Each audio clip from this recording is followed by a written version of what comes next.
আসসালামু আলাইকুম এভরিওয়ান, কেমন আছো তোমরা? আশা করি তোমরা সবাই ভালো আছো। আমিও তোমাদের দয়ায় খুব ভালো আছি। তো আজকে আমরা বর্গমূল করা ম্যাজিক টেকনিকের পর্ব 2 নিয়ে আসলাম। তো গত পর্বে আমরা দেখেছিলাম যে সকল সংখ্যা পূর্ণ বর্গ সংখ্যা তাদের বর্গমূল আমরা কিভাবে নির্ণয় করতে পারি। তো আজকের ভিডিওতে আমরা দেখবো যে সকল সংখ্যা পূর্ণ বর্গমূল নয়, যে সকল সংখ্যা পূর্ণ বর্গ নয় সেগুলোকে আমরা কিভাবে বর্গমূল করতে পারি। চলো শুরু করা যাক। প্রথমে আমরা একটা সংখ্যা ধরে নিই, ধরলাম 30। এখন আমরা 30কে রুট করব। তো এখানে সর্বপ্রথম তোমাদের যেটা মাথায় রাখতে হবে সেটা হচ্ছে 30-এর নিচে অথবা উপরে কাছাকাছি নিকট যেটা সবচেয়ে কাছে সেটা একটা পূর্ণ বর্গ সংখ্যা দেখতে হবে। হয় এটা 30-এর নিচে হতে পারে কিংবা উপরে হতে পারে, কাছাকাছি একটা পূর্ণ বর্গ সংখ্যা। যেমন 30-এর নিচে সবচেয়ে কাছাকাছি পূর্ণ বর্গ সংখ্যা হচ্ছে 25, আবার 30-এর উপরে কাছাকাছি পূর্ণ বর্গ সংখ্যা হচ্ছে 36। এখন 30 থেকে 25-এর পার্থক্য হচ্ছে 5, আবার 25 থেকে 36-এর পার্থক্য 6। তো 5 যেহেতু বেশি কাছে তাই আমরা 5 নিব, অর্থাৎ 25কে নিব। এখন 25 কত স্কয়ার বলতো? 25 হচ্ছে 5-এর স্কয়ার, তাই আমরা 5 নিব, মানে যেটা স্কয়ার হবে আমরা সেটা নিব 5। এখন 25 থেকে 30 বড় অবশ্যই। এখন কতটা বড় সেটা আমাদের নির্ণয় করতে হবে। যেহেতু 25 থেকে 30 বড়, তাই আমাদের এটা রুট করার পর যেটা আসবে সেটা অবশ্যই 5 থেকে বড় হবে। কতটা বড় হবে সেটাই আমাদের নির্ণয় করতে হবে। 5 থেকে কতটা বড় সেটার জন্য আমাদের স্টেপ 1 হচ্ছে নিচে মানে হরের জায়গায় বসবে এটা দ্বিগুণ। এটা দ্বিগুণ করলে যেটা হবে সেটা হরে বসবে। এখন 5 কে দ্বিগুণ করলে পাই হচ্ছে আমরা 10। সেকেন্ড স্টেপে অর্থাৎ লবে বসবে হচ্ছে যে আমরা নিচের সংখ্যাটাকে পূর্ণবর্গ সংখ্যা ধরলাম 25, 25 থেকে 30-এর যে পার্থক্য হবে সেটা, অর্থাৎ যেটা ধরবো সেটা থেকে যেটা রুট করতে চাচ্ছি সেটা পার্থক্যটা হবে লব। তো এখন 25 থেকে 30-এর পার্থক্য হচ্ছে 5, অর্থাৎ উপরে 5 বসবে। এখন তাহলে আমরা জানি যেখানে কত হবে, অর্থাৎ কাটাকাটি যদি করি তাহলে হবে হচ্ছে হাফ, অর্থাৎ হাফ মানে হচ্ছে 0.5, অর্থাৎ আমাদের রুট হবে হচ্ছে রুট হবে হচ্ছে আমাদের 5.5। দেখো আমরা ক্যালকুলেটরে দেখি, রুট 30 করে দেখি। দেখো 5.477 আছে, যেহেতু 5-এর বেশি আছে তা আমরা 5.47 আছে, যেহেতু 5-এর বেশি তা আমরা এখানে 5.5ও ধরতে পারি। এবারে বুঝতে পেরেছো? এখন আমরা আরেকটা সংখ্যা দেখি, ধরি রুট কত বলা যায়, ধরি 47। এখন 47-এর নিচে সবচেয়ে কাছাকাছি পূর্ণবর্গ সংখ্যা কোনটা?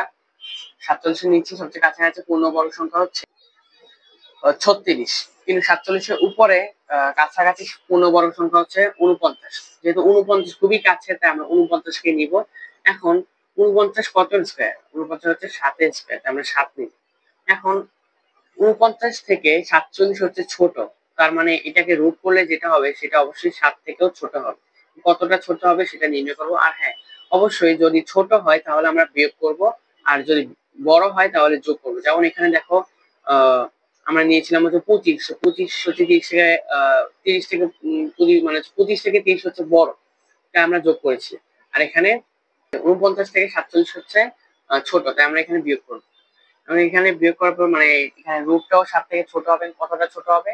7-এর দ্বিগুণ করব, নিচে হরে 7 গুণে 14 হবে, আর উপরে 49 থেকে 47 পার্থক্য হচ্ছে 2, উপরে 2 বসবে।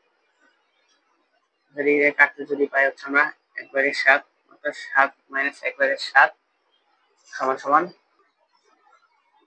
7 মাইনাস 0.14 সমান 6.86। যে পয়েন্ট হয়তো ভালো বোঝা যাচ্ছে না, তবে এটা হবে আমাদের অ্যান্সার। দেখো আমরা ক্যালকুলেটরে যদি দেখাই, রুট 47, রুট 47 হবে হচ্ছে, দেখো 6.8556 আছে, তাই আমরা এটাকে 86 করতে পারি, অর্থাৎ আমাদের অ্যান্সারটা মিলে গিয়েছে। এখন আমরা আরেকটা প্র্যাকটিস করি। ধরলাম রুট করবো হচ্ছে আমরা কত, ধরলাম আমরা 97-কে রুট করব 97। এখন 97 নিচে সবচেয়ে কাছাকাছি পূর্ণবর্গ সংখ্যা হচ্ছে 81, আর 97 উপরে সবচেয়ে কাছাকাছি পূর্ণবর্গ সংখ্যা হচ্ছে 100। তাই 100 যেহেতু কাছে তাই আমরা 100কেই ধরবো, কারণ 100 হচ্ছে কত স্কয়ার, আমরা সেটাতে 100 হচ্ছে 10-এর স্কয়ার, তাই আমরা এখানে 10 লিখলাম। এখন 100 থেকে 97 হচ্ছে ছোট, তাই আমরা অবশ্যই বিয়োগ করব। এখন বিয়োগ কত করবো দেখো, এখানে নিচে হবে হচ্ছে 10-এর দ্বিগুণ অর্থাৎ 20, আর উপরে হবে হচ্ছে পার্থক্যটা, অর্থাৎ 100 থেকে 97 হচ্ছে 3 পার্থক্য, উপরে 3 বসবে। সমান সমান 10 বিয়োগ 0.15 সমান সমান 9.85। দেখো আমরা ক্যালকুলেটরে এটা করব। √97, দেখো 9.848 আছে, যেহেতু পরে 5-এর বড় তাই আমরা 85 ধরতে পারি। দেখো আমরা এখানে অ্যান্সারটা মিলে গেছে। আশা করি তোমরা বুঝতে পেরেছো যে যে সকল সংখ্যা পূর্ণ বর্গ সংখ্যা না, সেগুলোকে আমরা কিভাবে বর্গমূল করতে পারি। যদি ভিডিওটি ভালো লেগে থাকে তাহলে অবশ্যই লাইক সাবস্ক্রাইব করে দিও এবং আমার পাশে থেকো। আসসালামু আলাইকুম।